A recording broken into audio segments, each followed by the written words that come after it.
being on the path, and then we talked about, and you got to enter in through the gate. And we talked about that it looks, that one of the ways to look at the tree of life dream and the vision that goes with that is trying to place where the gate is on the dream. And we kind of concluded last week there's a pretty good case to be made for the fact that the gate is probably at the beginning of the rod of iron, which would then make everybody on the rod of iron people that have walked through the gate. That would make them members. So everything that then comes out of that, you take a look in the viewpoint of members of the church, and it gives that dream new meaning, new vision. Okay? So I wanted to kind of emphasize that a little bit. I came across this, and it's the story of Oliver Cowdery. You remember Oliver Cowdery, that he's going to become, he does everything that he does in helping translate the Book of Mormon, and he wrote it all down, including all of the printer's copy that they used to print the Book of Mormon from, and seeing the Savior in the Kirtland Temple, and everything that he was. And then he becomes disaffected from the church, and he's out of the church for about 8 years. And then when the church has moved to winter quarters, Oliver Cowdery, at the behest of a couple of other brethren, Parley Pratt, I think, is one that is encouraging Oliver to come back. And they go out and they bring Oliver to winter quarters. And here's the talk. Here's part of the talk that he gave at winter quarters in 1848. My name is Cowdery, Oliver Cowdery. In the history of the church, I stood in your councils, not because I was better than other men to fill the purposes of God. He called me to a high and holy calling. I wrote with my pen the entire Book of Mormon, save a few pages, as it fell from the lips of the prophet Joseph, and he translated it by the power and gift of God, by means of the Urim and Thummim, or as it is called in that book, the Holy Interpreter. I beheld with my eyes and handled with my hands the gold plates from which it was translated. That book is true. Sidney Rigdon did not write it. Remember all the theories then, and they're the same theories now about where the Book of Mormon came from. Mr. Spalding did not write it. It's not Solomon Spalding's manuscript. I wrote it myself as it fell from the lips of the prophet. I was present with Joseph when a holy angel from heaven came down and conferred upon us the Aaronic priesthood and said to us at the same time that it should remain on the earth till the earth stands. I was present with Joseph when the higher Melchizedek priesthood was conferred by the holy angels from on high. Brethren, for a number of years I've been separated from you, and I now desire to come back. I wish to come humble and be in your midst. I seek no station.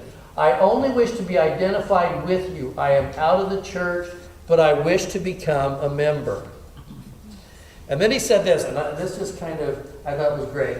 I wish to come in at the door. I know the door. I have not come here to seek precedence. I have come humbly and to throw myself upon the decision of the body, knowing as I do that its decisions are right. Wow. So here is this great man that when everything is said and done, he says, I can't just assume. I have to come back through the door the same way that everybody else does. And by the way, I was the first one in this dispensation to come through the door. Joseph baptized me. So he gets the door, yes. Do we know why? I mean, with all of this that he had and all of these phenomenal things that he went through, why did he leave? At Far West, he was one of the three presidents of that, and there was some misunderstanding about appropriations of money, about how that worked. And when Joseph came into town from Kirtland and got after Oliver, and he got after W.W. Phelps and David Whitmer, that group, and those three, their feelings were greatly hurt, and there were other things going on, and those three left together, Oliver, David Whitmer, and W.W. Phelps. And unfortunately, they also all signed papers for Governor Boggs to issue the extermination order that drove the Saints out of Missouri. And then Oliver stayed in Richmond and practiced law for a number of years. But even in the midst of his exile, he said the Book of Mormon was always true, and he defended it to the end. Yeah. I think Oliver was married to a Whitmer's sister too, which is like a family connection. Yeah, that's right. That's very true. David Whitmer's sister is who he married. Okay. So I didn't think he ever came back. he did. He joined the church. He wanted to go with the Saints, and then he dies about 6 months after this. So he died shortly after. Yeah. There's a little visitor center at Council Bluffs, Iowa, where the place where he came back to is. Oh, is that right? And it said this is where he came back to. Isn't that great? The fellow had really great presentation. Cool. All right. Well, that's it. So let's jump ahead now. As we get ready to make the transition now from Nephi to Jacob, I want to stop for a sec, especially those of you who maybe in college were maybe English majors or you studied a lot of literature. There is one way of studying literature among historians especially, and that is if you're going to look at the literature, first of all, you look at who? The author. So, for instance, when people look at Hemingway's work, first of all, they're going to look at Hemingway. Because if we know what Hemingway went through and what he thought and how he saw it, now we look at his writings through the eyes of the Hemingway we know. And so there's always kind of been kind of this psychological bent to a lot of historians and literature experts to study the author, to know, to understand why they wrote what they wrote and the purpose behind it. Does that make sense? Mm-hmm. Okay. So I want you to, for just a second, let's do a fast little psych profile on the prophet Jacob before we read his writings. Okay? What do we know about Jacob the early years? He's called the firstborn in the wilderness. He was the firstborn in the wilderness. Did he ever see Jerusalem? No. So his first experiences were in the wilderness. Okay? He was terrorized by his older brothers. Constantly when he was terrorized little. by older brothers. Okay? Mm-hmm. What else? But he loved Nephi and was always... He loved Nephi. He was very loyal to Nephi. You said terrorized. What do you mean? If we go to... Scared. Because this is actually, this plays a role in what we're about to talk about. Here.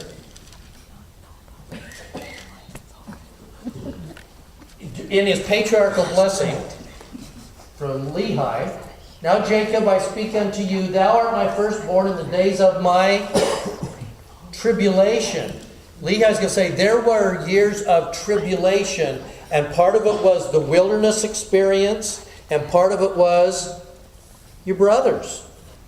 Because he's going to say, and behold, in thy childhood thou hast suffered afflictions and much sorrow because of the rudeness of thy brethren.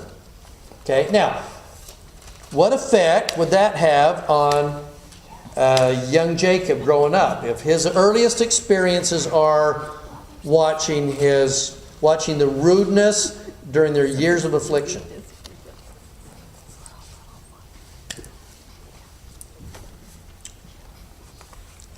Wheels turning. Yeah. I mean, it could have gone either way. It would either drive him to be holy and righteous while his father, or he would call his brothers. Tends to do that, doesn't it? When we're under kind of the weight of tribulation, you watch people kind of separate a little bit here. When that weight is bearing down, you'll either go stronger and cling more, or it drives you out, depending on kind of where you are. Okay? I think that's a good point.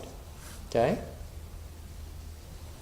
But he also had Nephi to look up to at the same point.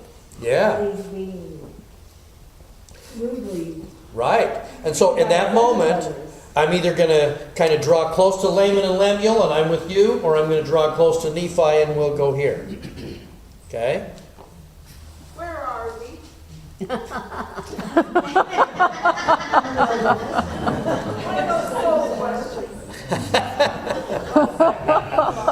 We're about to start Jacob 1.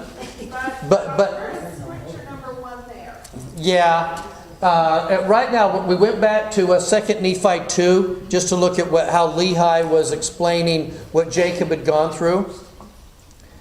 Here's my experience with, and again, I'm going to draw on my, I apologize, I'm going to draw on my clinical experience, I guess.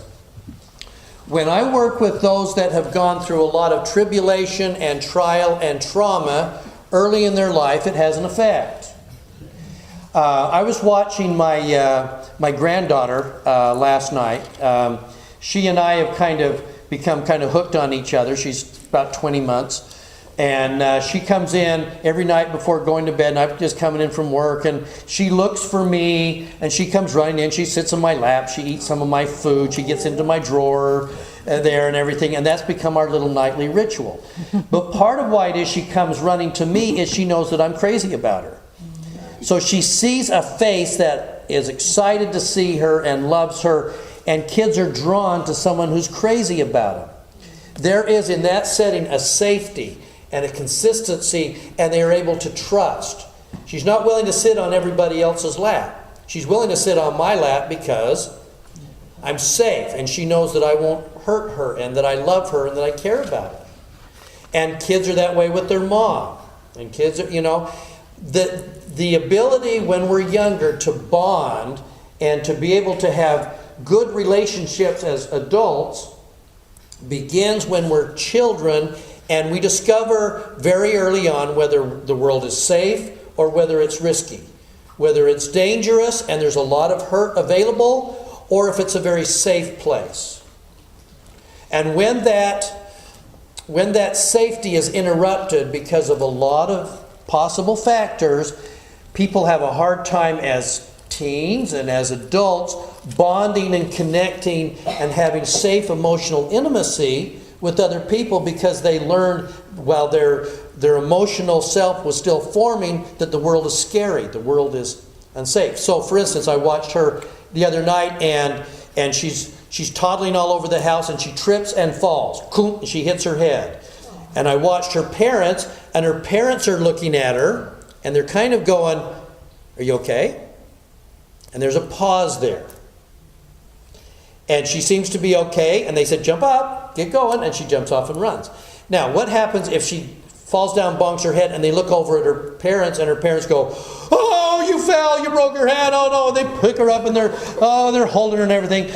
What is she learning? Oh, it was terrible. Right, and bumps like that are really terrible, and it's a scary place, and it's an anxiety kind of, okay? They learn very, very quickly at a very early age that the world is frightening or whether it's safe. And how they respond to that early set of traumas and tribulations is kind of important. So the therapist part of me looks at Jacob, who grows up in a wilderness in the period of his tribulation, watching his brothers doing things that bring pain to mom and dad and to brothers. What would Jacob have learned? Yeah, and that people who do bad things hurt other people. That's going to become really important in just a second. That sin, wickedness, hurts innocent people. Our sins have an effect on people who it is not their fault, who are innocent. Yeah. I'll call it a story, but the story that I think about with that is that we know that Jacob and Joseph had already been born by the time that they were on the boat. Because they're in the wilderness, right? They needed their mother to be able to take care of them, and she was so sorrowful that she was brought down nine to death. Yeah. And, I cannot imagine what it would have been like for a child to be on the high seas and to be in terrible weather in the boat tossing back and forth. Yeah. And to have the brother that he idolizes Being tied up. tied up, Yeah. and it looks like they're gonna be a shipwreck, and his other brothers are being crazy and mean. And what an effect. And mom is probably sobbing and crying and fearful and pleading. And dad too. Yeah. You know, so what kind of effect, oh my goodness. Yeah. This is the stuff that kind of post-traumatic stress comes out of, by the way. Exactly. Is these kind of things. So when I look at that, and I think that has an effect here. I really do. And because it's going to affect the way that he views the things his people are doing and the things that he needs to do about that. Okay? Have I set the table enough? All right. So let's go to Jacob 1.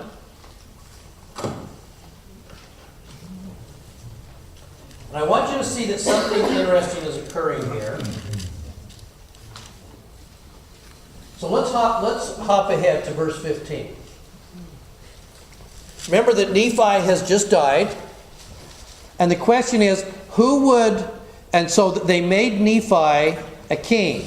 Nephi didn't want to be a king, but they separate from Laman and Lemuel and their families, and they move away, and the people want Nephi to be a king.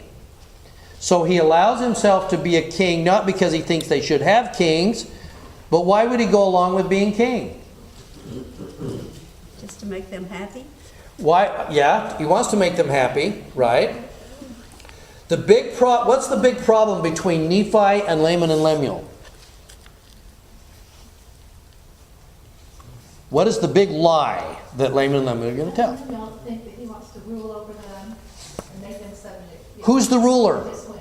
That's right. After Lehi dies, who's in charge? And for Laman and Lemuel, it should be Layman. them. Why? The oldest. And Dad had said it would be Nephi because he was the righteous one. And this is the way it's decreed. And in fact, in their patriarchal blessings, it says he will rule over you. Well, they didn't necessarily believe that. Dad's a visionary man. Remember, he's a kook. It should be us. And in fact, when we get all the way down to Lamoni and Ammon, and they run into his dad, and his dad says, "Where are you going with Nephi, who is the son of a robber?" What did they rob? The birthright. And all of the implements of kingship. The sword of Laban, the interpreters, the brass plates, all of those things that say this is who's in charge.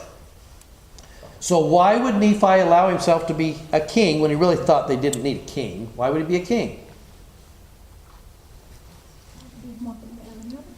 He didn't want him to have any other kings, and it also cements succession.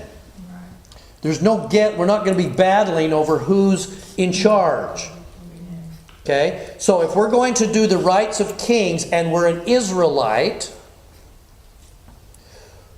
and Nephi dies, who becomes the next king? His son. Absolutely. 15, and it came to pass that the people of Nephi, under the reign of the second king, who would be? Nephi's son. Nephi's son, Nephi the second. In other words, it didn't matter what his name was originally. The other tradition is that when you become king, you take on a kingly name. That'll become important when we talk about King Benjamin in a few weeks, okay? They take on a kingly name. And so it didn't matter what Nephi's son's name was when he was born. When he becomes king, his name becomes Nephi. Second Nephi. And his son would become the next king, and his name would be Third Nephi. Nephi. Third Nephi, probably. Okay? So Jacob didn't inherit that? No. Is that a given name, or do they just take on that? I think they wouldn't know exactly. See, let me give you one other case. When Nebuchadnezzar rolls into Jerusalem and he conquers Jerusalem just as Lehi is leaving, and he grabs the last remaining Davidic king, who at that point was Mattiah, I think. Yeah, and then he says, "But I'm going to give you a kingly name. That's what we do, and I will name you Zedekiah." That wasn't the name he was born with. They always put a new name on on the king. That's a tradition. It's just what you do. Okay, so I think Nephi is the first few kings. Now, what does that then do with Jacob? So what role does Jacob and his younger brother Joseph play? Priest. Yes. Does that make sense? We're going to get this split now because under Nephi, he was the king and the high priest. Now as we get this split here, now we're going to get this thing that will exist at times during the Nephite experience, where you're going to have a high priest, Alma, and a king, Mosiah. And so the two are kind of split out here. And we're certainly about to get this with Nephi the second and whoever, and we have nothing on him. And Jacob, who would have been the oldest, making him the high priest in officiating where? In the temple. That's what he does. Okay? Now, before we do this, let me do one other thing here because it's right here and it's available to us. Verse 12, it came to pass that Nephi died, and the people who were not Lamanites were Nephites. Okay, so let's stop for a sec. This is kind of important. Because we're going to have all these tribes. We're going to have the 7 tribes of Lehi, right? 12 tribes of Israel, 7 tribes of Lehi. Nephites, Jacobites, Josephites, Zoramites, Lamanites, Lemuelites, and Ishmaelites. By the way, I think the Deuteronomic people are going to come through the Zoramites, and we'll talk about that down the road here. But there's the 7 tribes.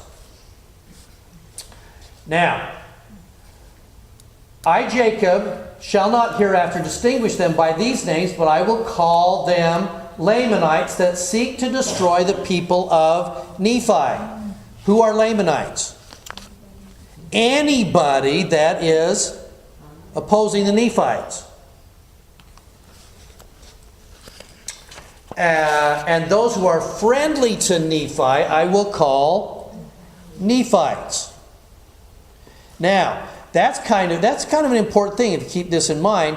If the Book of Mormon occurred where most scholars believe it did, somewhere in Mesoamerica, isn't it fascinating that we're about to have wars between Nephites and Lamanites, and the Nephites will destroy the Lamanites, and the Lamanites will go off to lick their wounds, and like 5 years later, here they come, and they're like, more of them.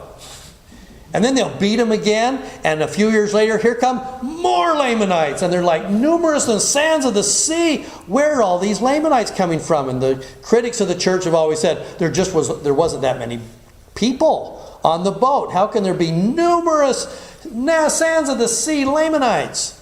Where are they coming from? Where were they coming from? They were already here. They were already there. Absolutely.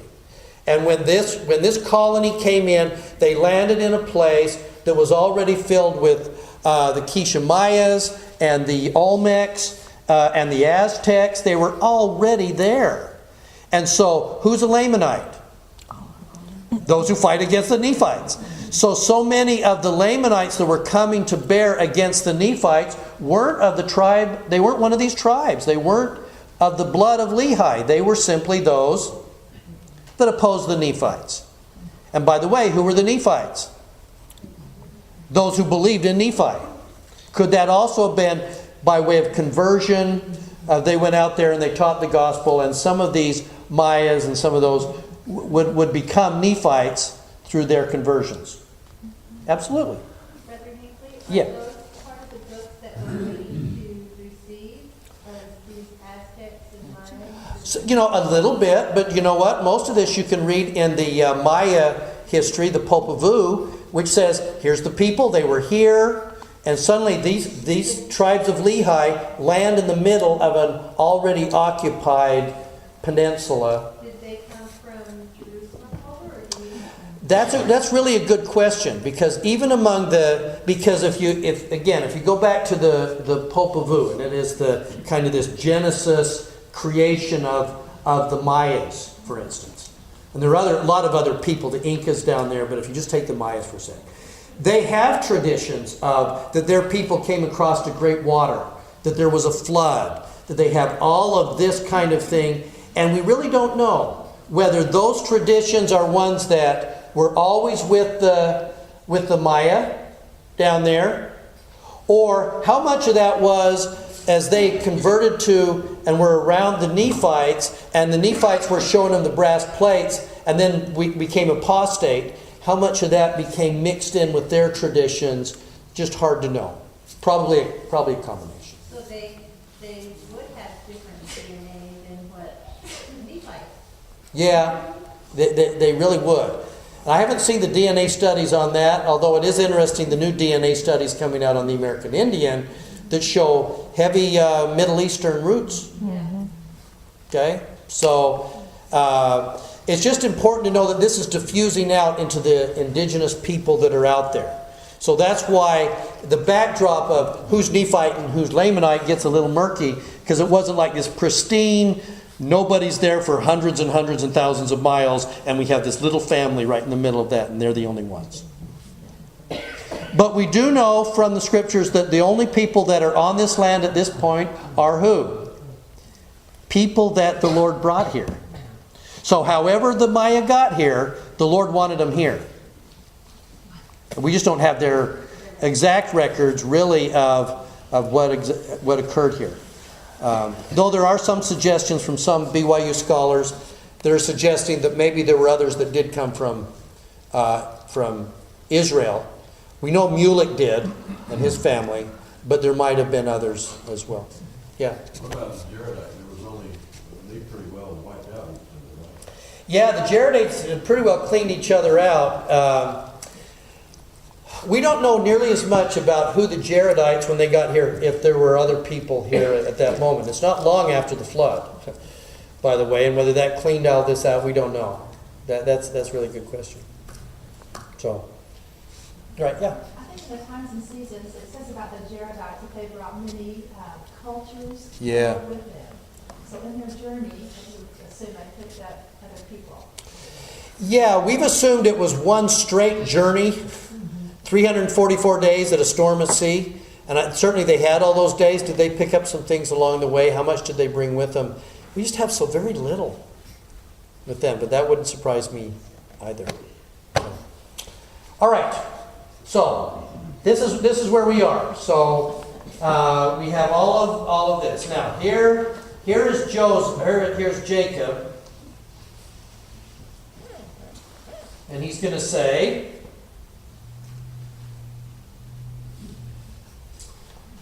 we also had many revelations, and the spirit of much prophecy. Wherefore, and he wants people to know, coming down the line here, as he picks up on the small plates of Nephi, he's going to continue what Nephi's been writing about. And Nephi, remember, had a very specific reason. In all of Nephi's writings, what did he want the people hundreds of years later to know? Yes, we believe in Christ, we hope in Christ. This is who we turn to so that our children may know the source of the remission of their sins. This small plates was supposed to be, it was a conversion to Christ and all about the gospel of Christ. So here's Jacob, who probably did a bigger history going on. But to write on the small plates for Jacob means, let me continue Nephi's narrative. And he's going to say, we also had many revelations in the spirit of much prophecy. Wherefore we knew of Christ and his kingdom which was to come. Now this is like 550 years prior. This is a long time before. Okay? Now, let me pop out here. Oh. Yeah. Can I take a step back? This is also the sense that we get at the end of Nephi or Jacob's writings. If you want to kind of know where he's coming from as he starts writing about his experiences. He's going to finish his book, remember, with, it came to pass that I, Jacob, began to be old. This will be great for your birthday. Began to be old, wherefore I conclude this record by saying that the time passed away with us, and also our lives passed away, as if as it were unto us a dream. We being a lonesome and a solemn people. Think he was affected by his growing up? Boy, I think so. And the hard life that they had to live as they established a colony and had to fight against the Lamanites. Oh man. We are lonesome and solemn people, wanderers cast out of Jerusalem. He never saw Jerusalem, but he knew that Jerusalem was their ancestral home. Born in tribulation, in a wilderness, and hated of our brethren, which caused wars and contention. Wherefore we did mourn out our days. Boy, you just get the idea that Jacob carried on his heart. I just get this sense, maybe all of his life, all of the stuff that he had seen and experienced. And again, that's going to make sense when he starts preaching to the people. Okay? So keep that idea in mind. Okay, so.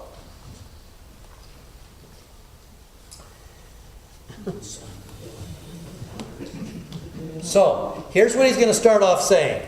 And he's going to say, all right, in Jacob 1:7, wherefore we labor diligently among our people that we might persuade them to come unto Christ and partake of the goodness of God. Now, when you're listening to him and you're going, here, boy, we're wanderers in the wilderness and tribulation and we did mourn out our days, that doesn't sound very gooder. Does it?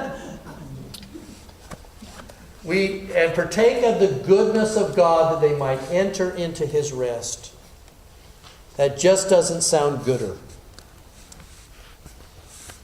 Sister, it's a little bit like saying, why don't you come to the Mormon church? You'll love it. You come to meetings for 3 hours every Sunday, and then you're going to have callings and responsibilities. There might be extra meetings. Is it going to cost me anything? Oh yeah, they've got a 10% tithing and budget. We got all this money, and you can do this, and time and energy. Oh, well, man, that'd cause you to drink. Well, you can't do that.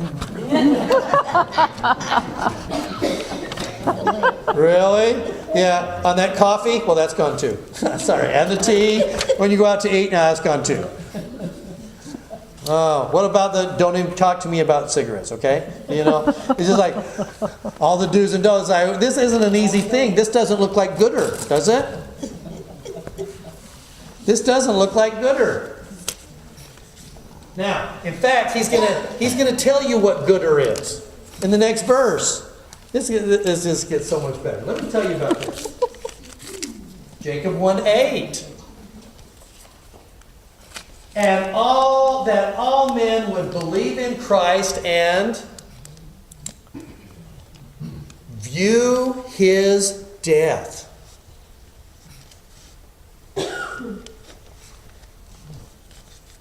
And suffer his cross and bear the shame of the world. This is gooder.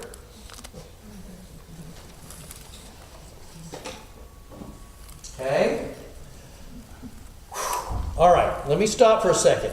How can view his death or understand his death or take a close look at the circumstances under which he died and why he died and suffer his cross and bear the shame? How in the world can that be gooder? I actually experienced this last night. I got some news from my family, and it was really painful and heavy, and I was trying to refocus and feel the Spirit again and try to really hang on to that. And after this, it says that you're a disciple of Christ, and I realized that I am bearing a cross of difficulty and challenges in my life, and I'm still a disciple of Christ, and he loves me, and that's what I want more than anything. Yeah. Sometimes we bear a heavy load. Mm-hmm. Yeah. Isn't it like the Garden of Eden a little bit? Adam and Eve This looked gooder, right? But even going into the tribulations of life, and you have the opposition, but you have joy as well. Yeah, but we understand joy because it's important that in order to know joy, we must No sorrow. know sorrow. I was trying to explain that in gospel doctrine yesterday. It came up about the fall, and I just said, I raised my hand finally and just go, wait a minute, we're different from any other Christian church on the planet. We're the only ones that believe that I know of. Tell me if I'm wrong. We're the only ones that believe in the fortunate fall. That the fall was a good thing. Everybody else is kind of blaming Eve and going, yeah, we could have been hanging out in the Garden of Eden and our kids would have just been eating fruit. No, there's none of that. But at least we'd be happy. No, there was no happiness either. Okay? Can I take this kind of one step farther, maybe give you a little bit of insight? Here's something, and again, this is some recent scholarship in the church. Wish I could say I was smart enough to come up with this on my own, but I wasn't. I'm smart enough to know where to look. There Okay? you go. You know what Nephi means in Egyptian? Good. Means good. Now, there are some, they've also found a connection that there was a Nephi grain god, and I think that's also true, but that's part of, but the actual translation of Nephi means good. Might have been why Lehi named him. We watched this naming of Lehi of his sons, and you can see kind of the progression of his life. He's the first two sons, Laman and Lemuel. Those are Arabic Bedouin names. Those are names that are common to that. Nephi and Sam, those are Egyptian.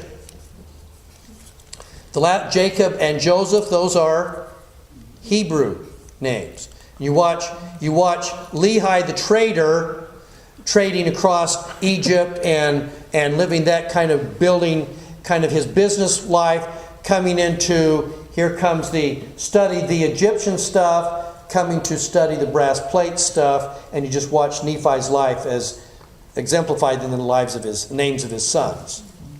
Okay? So, Nephi is good. By the way, Joseph said, someone asked him what the name Mormon meant. What does Mormon mean? More good is what he said. It means more good. I thought Samuel was a Hebrew name. There is a Samuel, but that Sam also was Egyptian. Yeah. Okay? So, so here we get this word play in 1 Nephi 1 of Nephi, who is saying, I, Nephi, was born of goodly parents. Okay? I love that. Now, but listen to this. I was taught somewhat in the learning of my father, and having seen many afflictions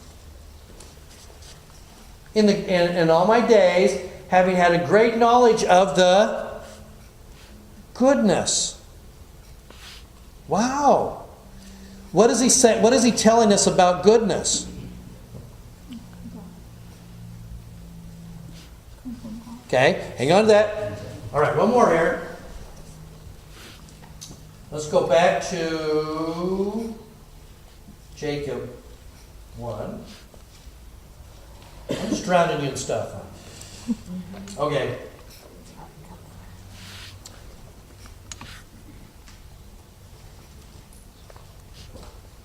Verse 9 of Jacob 1. And Nephi began to be old, and he saw that he must soon die. Therefore he anointed a man to be king, his son, and a ruler over his people, according to the reigns of the kings, according to the way that the kings do this. Then he says, and the people having loved Nephi exceedingly, he having been a great protector of them, having wielded the sword of Laban in their defense. Okay, stop for a sec. When do we first come across the sword of Laban? When it was still attached to Laban. That's why we call it the sword of Laban. Yes. Okay. And remember that Nephi was enjoying the sword and everything, and then he's told by the angel to do what? cut off his head, take the sword and kill Laban. What was his response to having to shed blood with the sword of Laban? He didn't want to. Oh, he fought that, and it was horrible. Never before have I done it, and don't make me do this, and I don't want. And okay, you're going to have to do it so that the people won't die in ignorance and stuff like that. Okay, so his earliest experiences with this sword of Laban was dread and horror of having to shed blood with this sword. Don't you think that Nephi had to shed Laban's blood for Nephi, not for God? God could have struck Laban. Could have. That's right. I think Nephi needed to. Why? experience that. Why? You're right, because in fact Nephi was kind of expecting that, wasn't he? The Lord struck down the Egyptians, and we're going to do it just like the Egyptians, because he's going to wipe them out. I'll just grab the plates out of his cold dead fingers, and I'll be out of here. But no, he has to actually do it. He has to actually shed blood with the sword himself. Why? Here may be one of the reasons. So he can defend his people? Ultimately, he will have to take the same sword and defend his people. Against who? His brethren. I don't know if he was on the plain somewhere actually fighting against Laman and Lemuel. I suspect, though, what's a greater possibility, it might have been their sons or their nephews.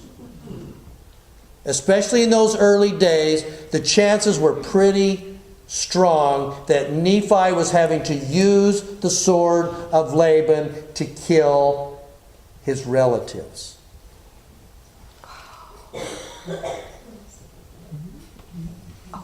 Wow. Laban was a relative. And Laban was, yeah, well, to a certain extent, Laban probably was. Okay?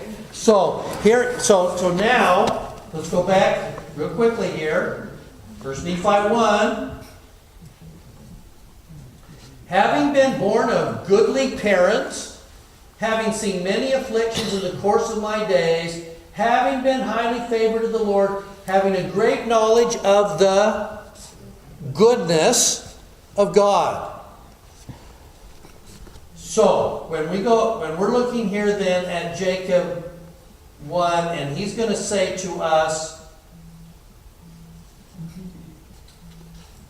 we labored diligently, verse 7, that we might persuade people to come unto Christ and partake of his goodness. Now, what is he saying to all of us? If you're going to partake of his goodness, what is he saying to you? What might you have to do? We have a new family motto. You may laugh. It's taken from the story of Daniel the lion's den. It's that lions have to eat. So sometimes you're Daniel, and sometimes You're the lion.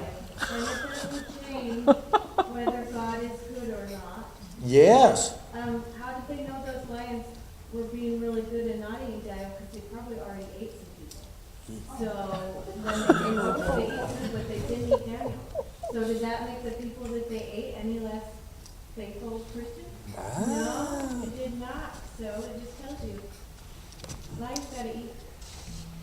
Lions got to eat. So, if I'm saying to you, you are good people, I want you to partake of the goodness of God. What am I saying to you? You may have to defend it. You may have to defend. You may have to bear some of the shame. You're going to have to carry his cross. Bear his cross. What does that say? When we say, I'm going to join the church and experience the goodness of God, and it's going to be goodness, we translate that to? Trial-free. Trial-free. I will be happy. There will be no trials in my life because I'm a member, and there should be joy and happiness and angels singing, and my kids should never argue. Life is good, and the church is wonderful, and the Relief Society president always knows exactly what to do, and primary teachers are always where they're supposed to be. Life is good, and we're experiencing the goodness. Boring. Sometimes sacrament meetings are boring. Yeah. Okay? That what he's saying is that goodness doesn't mean trialless. In fact, goodness of God in this means if you are good, you will experience trial. Lions still got to eat. I like that. And bad people there's still evil in the world. And the more we are gooder, the world becomes badder. That's what he's saying. So we can't translate gooder as painless. Gooder actually means, if we're going to do this, then we're actually going to find that sometimes we have to wield a sword with those that we don't wish we didn't have to. And that may mean being strong, drawing lines, drawing limits, drawing boundaries, saying no,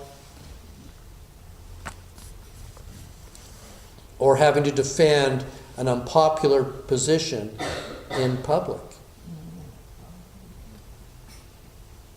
So, all right. Yeah. We had a discussion yesterday in our priesthood meeting along this line, and I think the conclusion was that by following the rules of the gospel and living the principles, that you avoid so many problems that the rest of the world have. Yeah. And that's a goodness in itself. There's so many other things in terms of our lifestyle and our health and our peace that living the gospel brings more goodness to our life. Yep, exactly right. And then there are going to be some aspects that says, and there will be additional trials because we are suffering His cross. And it's going to be a mix. We're going to get this both, and that is the goodness of God. You will be bearing children, and you may doing it in sorrow. You may be eating of the land, but you're also going to have thorns. Both things are going to be there. And it seems like that's what Adam and Eve learned in the garden, wasn't it? That the goodness is both. The goodness is both sides of that, not just the one. That's goodness. Okay? Yeah. All right. Questions on any of that? Does that make sense? Okay. All right. Kevin, Yeah. I was thinking the same thing with how many times it says in Scripture over and over, if you obey the commandments, you shall prosper. And I was thinking about the word prosper. In my mind, prosper means be okay financially Yeah. and have what I want and not have trials. And I was realizing Great that point. prospering has to mean something different than that. It has to mean things like the peace and knowledge that you understand amidst your trials. I think that's a beautiful way to put it. What's the last thing she said? Say that again a little louder.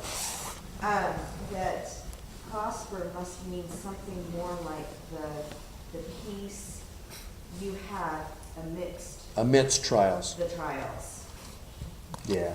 And that would be good. or knowledge, Yeah. testimony. I'm also thinking too during the creation story, we're constantly told as He separates out the water and the land and the light and the darkness and everything, and then He sees that it's good. He sees that He's created two aspects of that. That's interesting thought. Okay, thank you. All right, let me move forward.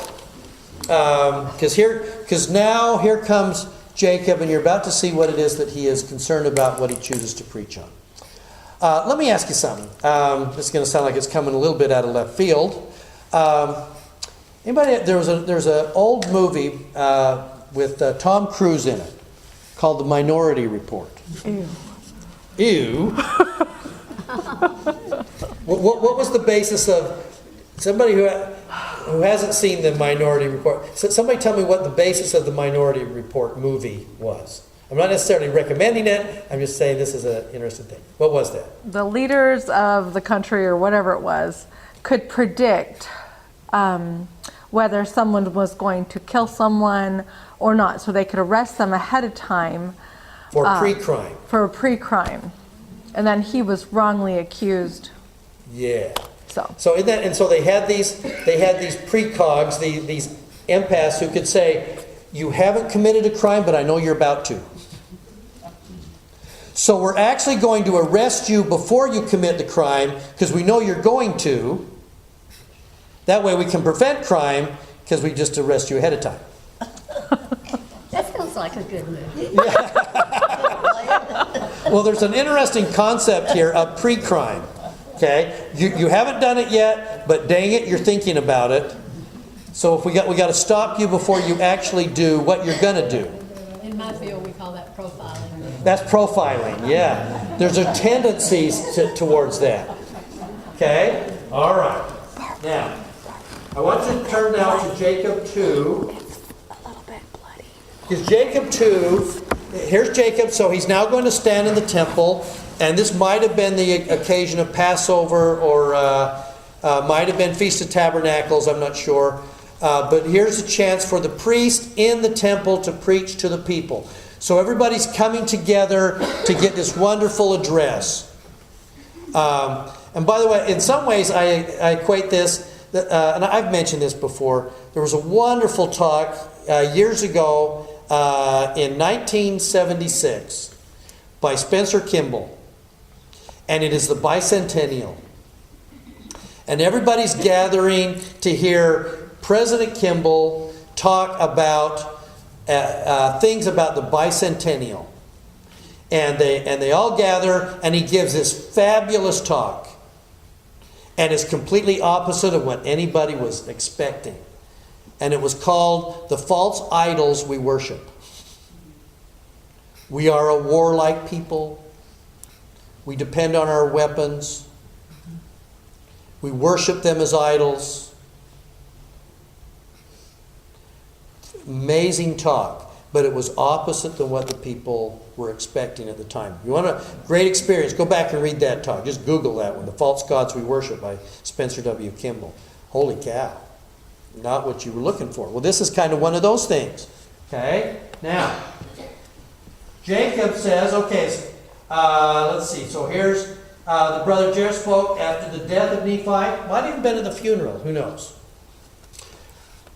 Now, my beloved brethren, I, Jacob, according to the responsibility which I am under to God, to magnify mine office with soberness. And then he just said this, and he's going to say that I might rid my garments of your sins.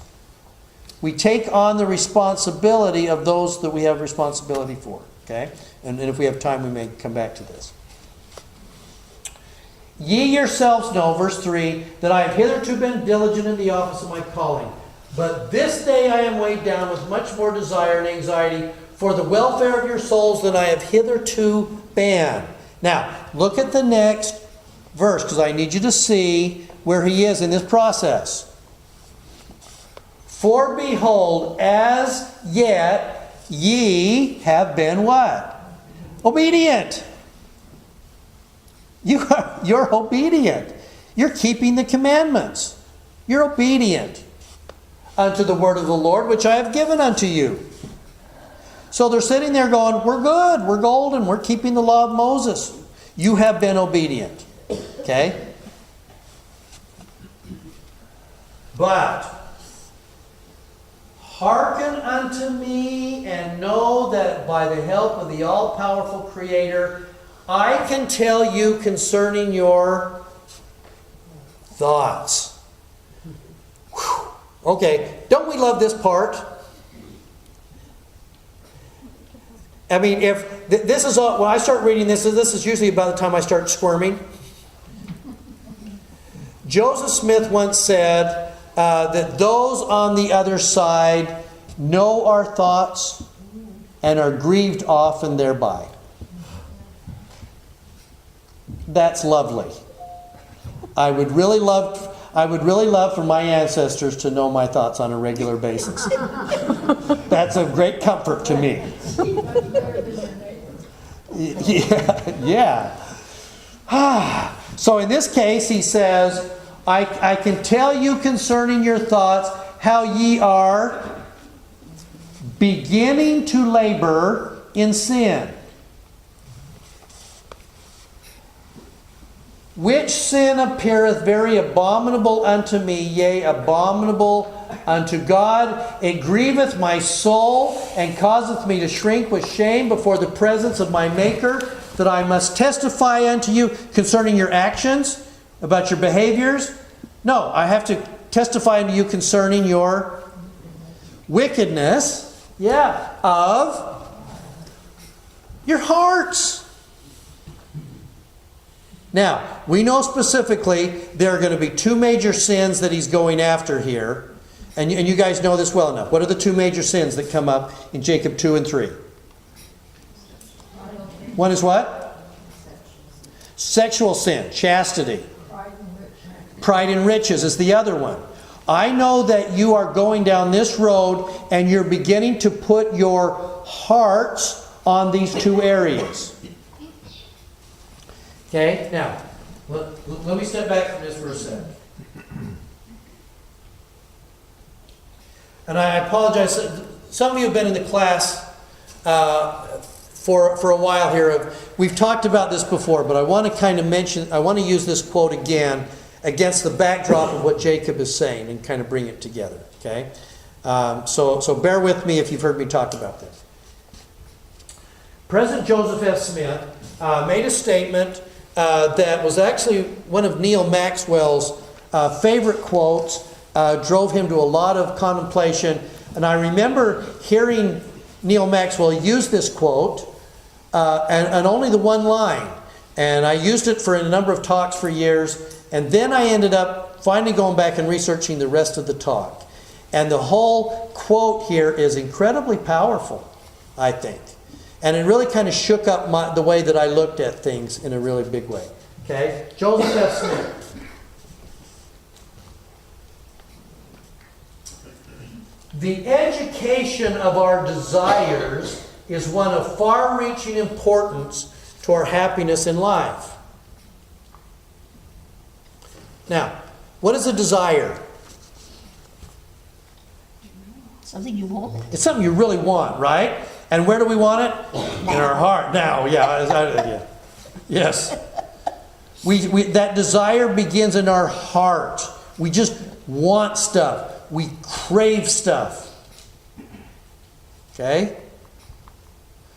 When I go up to Hutchins Barbecue and I'm standing in line and you smell the smell coming off of there, we just can't get through the line fast enough. Yeah, now I'm just going to buy a little bit. I'm craving a lot. Okay? We desire that. And we have those things that we want. Again, as moms, what do you want for Mother's Day? And what do you want? With peace and love and happiness and no arguing and no contention. I want my husband to just be a good home teacher. We just desire things. And yet, isn't it fascinating that Joseph F. Smith says the education of your desires is of far-reaching importance. Why? Why do our desires have to be educated? Because we're carnal nature and we want what we shouldn't want. We're drawn to what we shouldn't want to be drawn to. And he said part of this transformation really of our souls and our conversion process is having our deepest desires transformed and educated and changed and altered. I think there are a lot of times, I was trying to explain this to somebody the other day, and again, you've got the telestial kingdom, the terrestrial kingdom, and the celestial kingdom. We have the 3 degrees, right? When it comes to the commandments and keeping the commandments, what do they do in the telestial kingdom? They don't keep the commandments. What do they do in the terrestrial kingdom? Do they keep the commandments? Yes. For all the wrong reasons. For a reward. Why do we keep the commandments in the celestial kingdom? Because we love God. Our desires for why we keep the commandments have transformed and grown and changed, and our desires have changed. Even though our outward appearance we may be doing a lot of the similar things, we do them for much different reasons. Yeah. I think it's interesting that about the celestial kingdom and the terrestrial kingdom, we actually know very little. Yeah. And we probably know very little about the celestial kingdom too. Even less. But we know enough that should begin to educate our desires of what we want. Yeah. We don't necessarily need to know, the things about the celestial and the terrestrial, because we don't want, we have been taught that we don't want those, we want the celestial kingdom. Yeah. So all through our church experience, our desires are educated towards that end. Yeah. That's the one we want, that's the one that we're educated for, even though we know very little about it. Talking to a kid the other day, and I said, struggling with pornography. And I said, how come you're looking at pornography? And he kind of hummed and hawed and everything, and then he finally gave me the straightest answer I've ever gotten. Because I like it. It feels good and I like it. But I got to stop doing it. I want to go on a mission. Got to stop. But the reality is, I like it. Yeah. When you say we want to go to the celestial kingdom because we love God, I don't feel like I know God like I know Jesus Christ. Yeah. I know Him. Yeah. But God the Father is... He's kind of removed from us, isn't he? Yeah. Yeah. So part of this coming to know the only true God who now sent, is coming to know Him and love Him. Now, again, my granddaughter, how come she loves me? Because you love her. Yeah. First of all, she knows that I love her, and then as she's gotten close to me, she knows that I'm keeping her safe, and I will feed her stuff off of my plate, and my food is yummy, unless she really wants the spicy stuff, and then that's not so good. But there's a process of coming to know me that makes that safe and grow, and I think it's that way with this. Our desires to want to know God, sometimes we have to kind of fake it till we make it. We're keeping the commandments for the glory or for the rewards or whatever, or it's habit, or we grew up in the church or whatever. We just do the stuff. And we fake it till joy takes over and the education of our desires, and suddenly there is a point where maybe the temple film is kind of boring, or we've seen it so many times we just keep falling asleep. And somewhere along the way, something else begins to change us and transform us, and we begin to see real, much deeper meaning in this. We were talking about this the other day, President, and we're talking about temple work, and it's just like, at the end of the day, if you take everybody that's ever born, we're just scratching the surface of the entire amount of work that needs to be done. We're not even coming close. Why don't we just wait for the millennium and just get it all done while they're... Why are we worried about family history when during the millennium they can show up and give us their actual birth date so we can get it done? Rather than having to spend time wandering around in old cemeteries looking for a birth date. Yeah, I was born on January 4th. Okay, great, we're good. How come we're doing this over and over and over? I think it's funny how inefficient Heavenly Father sometimes. Yes. He probably could have told them to get the grass right before they did. Why did... Yes. And all of the other things that they have to go back and get, they're not efficient. Yeah. Why do that? Why in the world would the Lord tell the brother of Jared to build this barge and not include in it, put the holes in it? Wouldn't that have been in the original blueprint? How come he has to then build the barge and then go, there's no hole, there's no air. So he's got to go back and modify what the Lord gave him in the first place. Yeah, it's that education of having to ask and struggle and learn and sit through temple sessions. We're being educated. I was going to say, I think we come to sacrifice not only to give away, there's something very sacred in it. What a mother goes through to bring forth a child. Yeah. And then that's why she's so close to the other self. It's not just the I hadn't thought about that. It's the sacredness. Wouldn't a 2-week gestation period for a baby be about right? have to go through labor. Pregnant, 2 weeks, done. Instead, you got to haul it around for 9 months, 3 months, feeling sick as a dog, Well, maybe not. 3 months uncomfortable, 3 months waddling. 2 weeks would be perfect. This education process takes a while, yeah. I think that then thus defines the goodness of God, is the education process. This right to choose. Thank and you. the right to allow other people to choose, which means crap happens. Yeah. That is the goodness, is the education of the Lord. And think about for how many people they stay on the outside of the church because they're saying, I can't believe that God would let bad things happen to gooder people. But understanding that the goodness of God means I'm going to allow this thing because I see All the choices. that all the choices are available, and that is goodness. Thank you. That's a nice connection. Yeah. Also think about our words, my children came and they said, Mom, did you know, and they weren't telling me what they learned at church that day, and I'm just looking at them going, how many times have I told them that? Yeah. I think that's probably the fingers, and they just sat there and said, okay, now you do this and this and this and this and this, and you're going to be great. Yeah. Are we going to listen? I always loved that when my kids were teenagers, like 13 and 14, and they go, you know what? Brother Jones said this and this in church. Isn't that cool? I'm thinking, how many times have we told you that, but this time you finally heard it? It just had to come from the right source to say the exact same thing, and we would just go, wow, that Brother Jones is smart.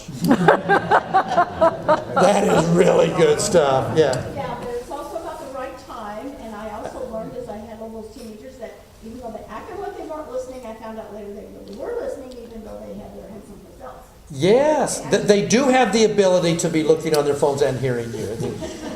Yes.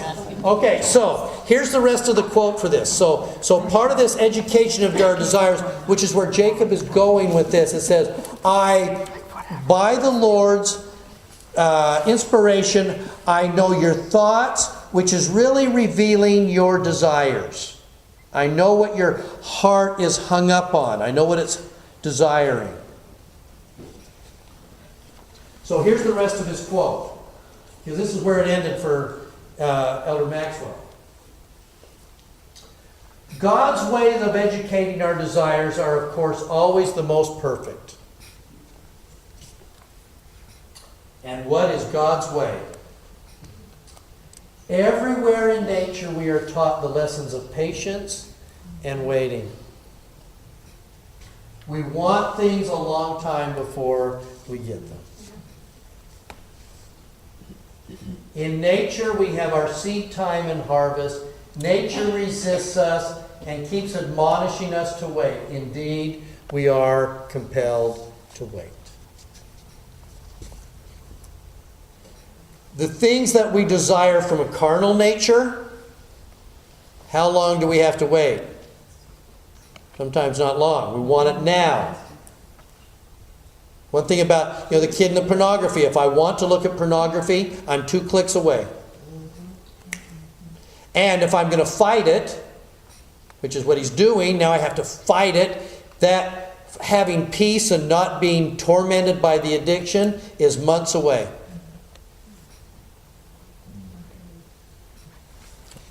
Okay, so if we go back to Jacob then, I can tell you concerning your thoughts, and I would add, and desires. How you're beginning to labor in sin.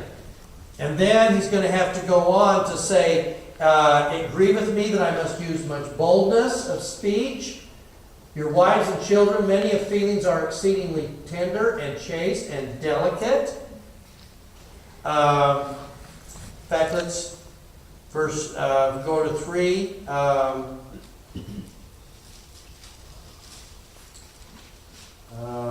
Where he says, no, maybe it's in 2.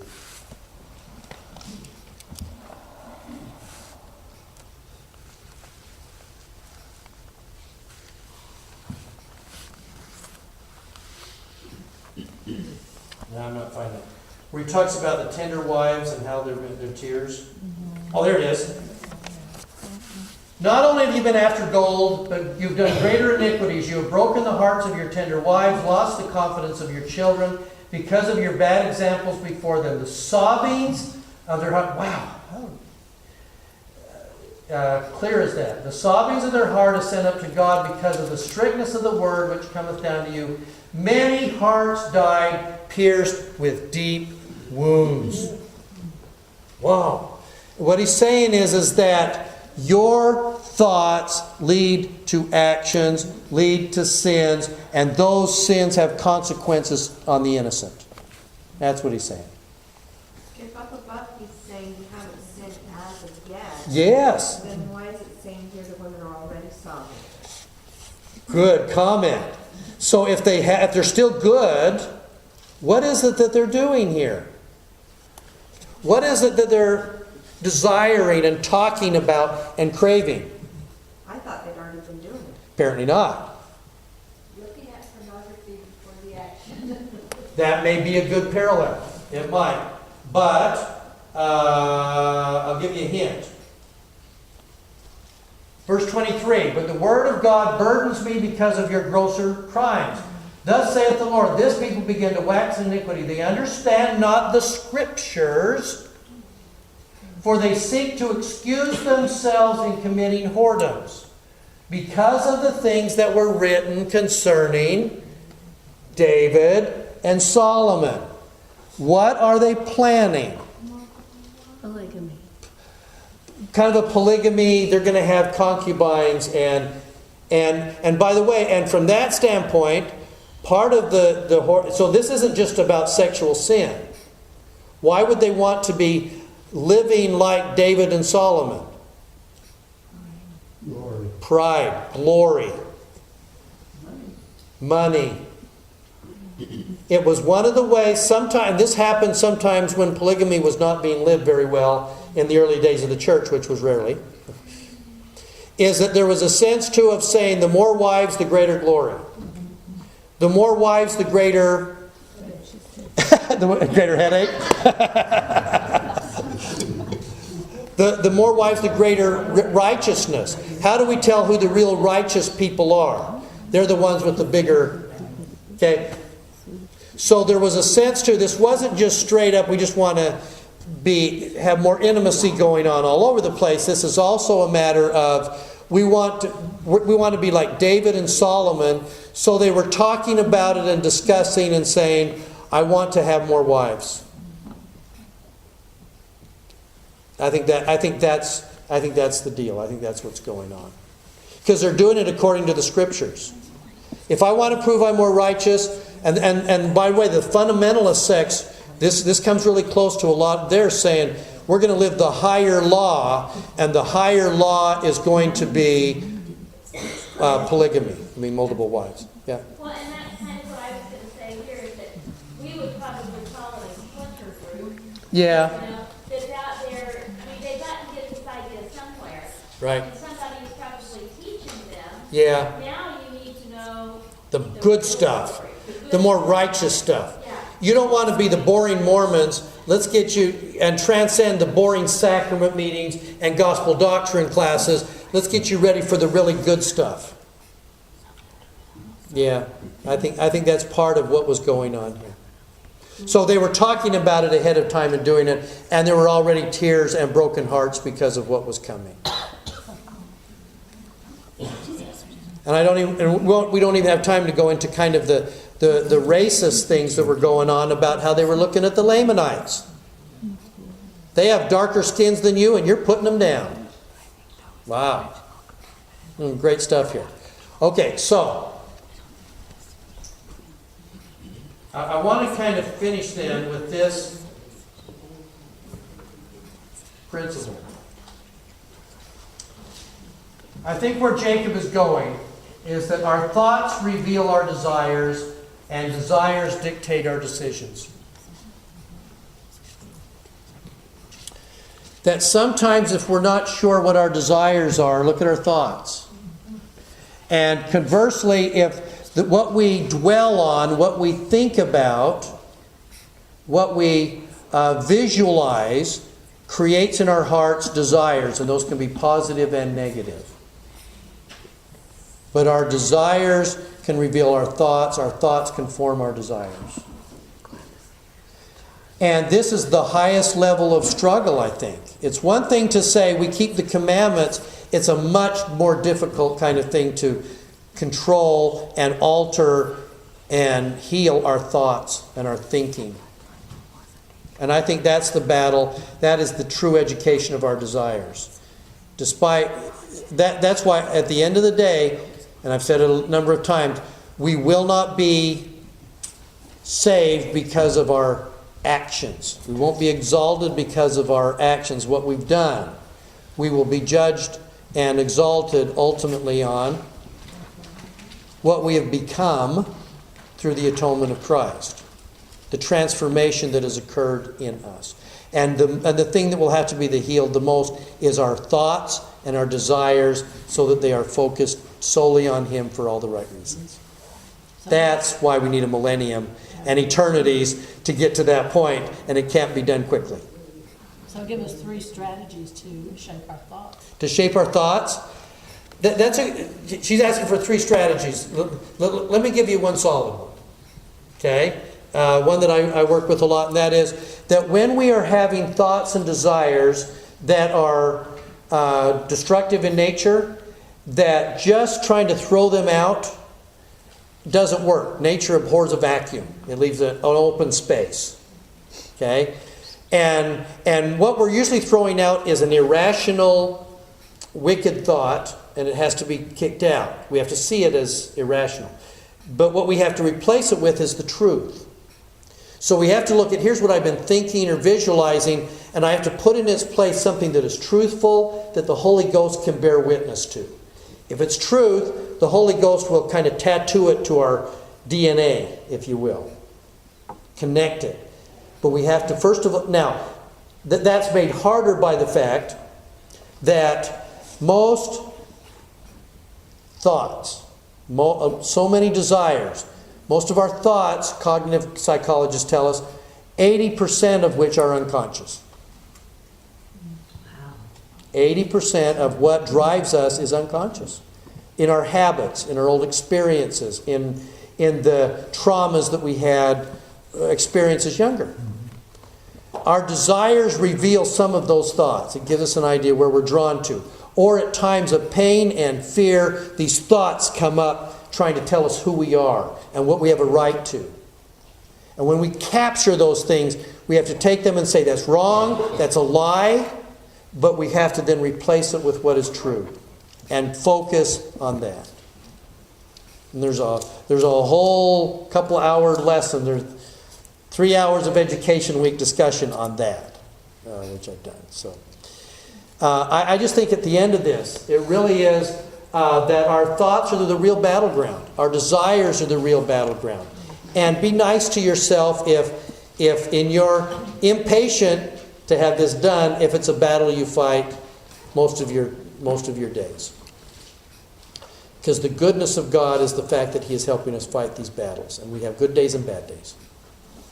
And He will help us through that. And I leave that with you in Jesus' name. Amen.